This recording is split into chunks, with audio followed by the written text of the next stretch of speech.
માએ કીધું કઈ વાંધો નહીં, તમે કથા કરવાની શરૂઆત કરો. સવારનો સમય થયો, સંધ્યા વંદન કરી ભગવાનને વંદન કર્યા, અમર કથાની શરૂઆત થઈ. અને ભગવાન શિવે કીધેલું કે દેવી, હું અમર કથા કરતા કરતા મારી આંખો બંધ છે, પણ જ્યારે હું કઈ પણ તમને કહું એટલે તમારે હુંકારો ભણવાનો. એટલે મને એમ થાય કે તમે જાગો છો. અમર કથાની શરૂઆત થઈ. ગણનાથમ સરસ્વતી રવિ શુક્રમ બૃહસ્પતિ પંચેતાં સ્મરે નિત્યમ વેદવાણીમ પ્રવર્તયે. શાસ્ત્રોની રચનાઓ જે અંદર હતી ભગવાન શિવે કહેવાની શરૂઆત કરી. સવારનો સમયથી ચાલુ થયું, સંધ્યાકાળનો સમય થયો. જેવો સંધ્યાકાળનો સમય પૂર્ણ થવા માંડ્યો કે જેવી કથામાં બેસો ને એટલે યા દેવી સર્વભૂતેષુ માનિન્દ્રા રૂપેણ સંસ્થિતા નમસ્તસ્યૈ નમસ્તસ્યૈ નમસ્તસ્યૈ નમો નમઃ. અને જેવા સંધ્યાકાળનો સમય પૂર્ણ થયો, રાત્રિકાળનો સમય થયો એટલે માં બેઠા હતા ને એમના ત્યાં ખભે આવીને પાછા નિંદ્રા દેવી પધાર્યા. અને નિંદ્રા દેવી જેવા આયા એટલે પહેલું બગાસું આપે. આ એની અસર. આ બાજુ ભગવાન અમર કથા કહી રહેલા હતા. છેક સુધી સાંજમકાલ, સંધ્યાકાલ, રાત્રિનો સમય સુધી હુંકારો માએ ભણ્યો. પણ જેવા ઊંઘી ગયા ત્યારે એ જ ગુફાની અંદર શુક સ્વરૂપે એક પક્ષી બેઠેલું, અને પછી એ પક્ષી ત્યાં રહ્યો હુંકારો ભણતો હતો. જેવી અમર કથા પૂરી થઈ એટલે ભગવાન શિવે જે આંખો ખોલી તારો મા તો શયનખંડની અંદર હતા. ભગવાન ક્રોધિત થઈ ગયા. ભગવાન શિવ મૃત્યુંજય મહાદેવ ત્રાહિ મામ શરણાગતમ જન્મ મૃત્યુ જરા વ્યાધિ પીડિતં કર્મ બંધનૈ. ક્યાં આખી અમર કથા? હે દેવી, મેં તમને કીધેલી, તમે શયન કરી ગયા છો. કથા સાંભળી કોણે? હુંકારો ભળતો તો કોણ? આ જ્ઞાનને ચોર્યું કોણે?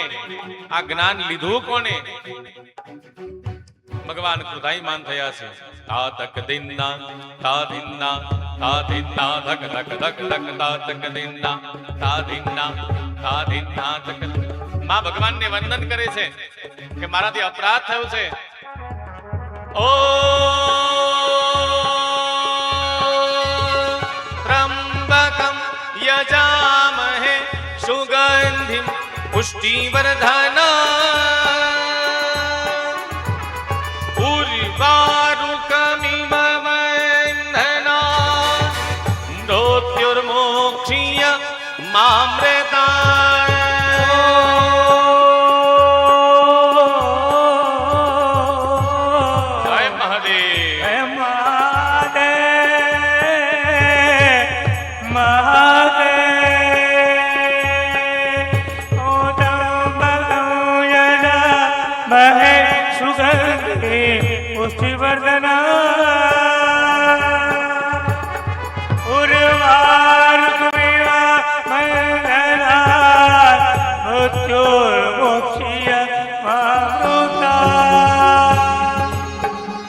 વંદન કર્યા છે.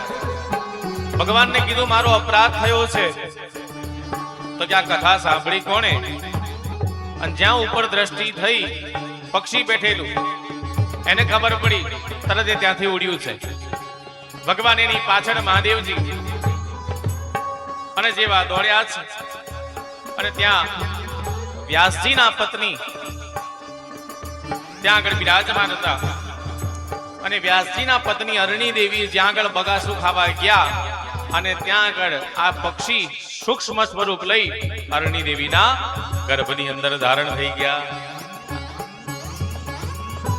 ભગવાન કે હે વ્યાસ, તારા ધર્મ પત્નીના ગર્ભની અંદર મારા જ્ઞાનને ચોરનાર છે, એને બહાર કાઢ, એને મારે મૃત્યુ દંડ આપવો છે.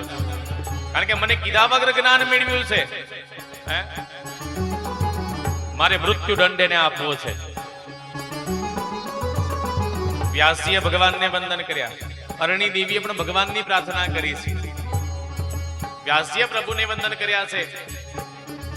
નમામિ શમીશાન નિર્વાણ રૂપમ વિભુમ વ્યાપકમ બ્રહ્મ વેદસ્વર નિજમ નિર્ગુણમ નિર્વિકલ્પો ગિરિયમ ચિદાકાશમાકાશ પાશમ વદેહ ઓમ નમઃ શિવાય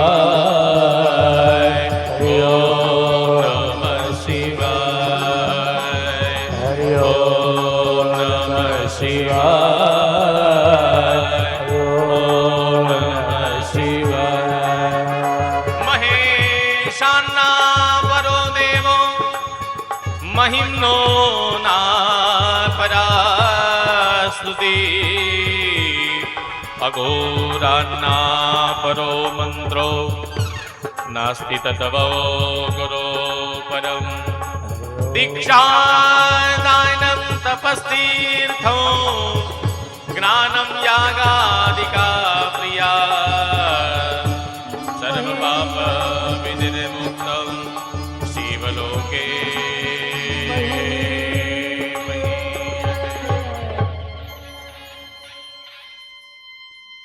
વ્યાસજીએ ત્યારણી દેવીએ ભગવાનને વંદન કર્યા છે. પ્રભુ,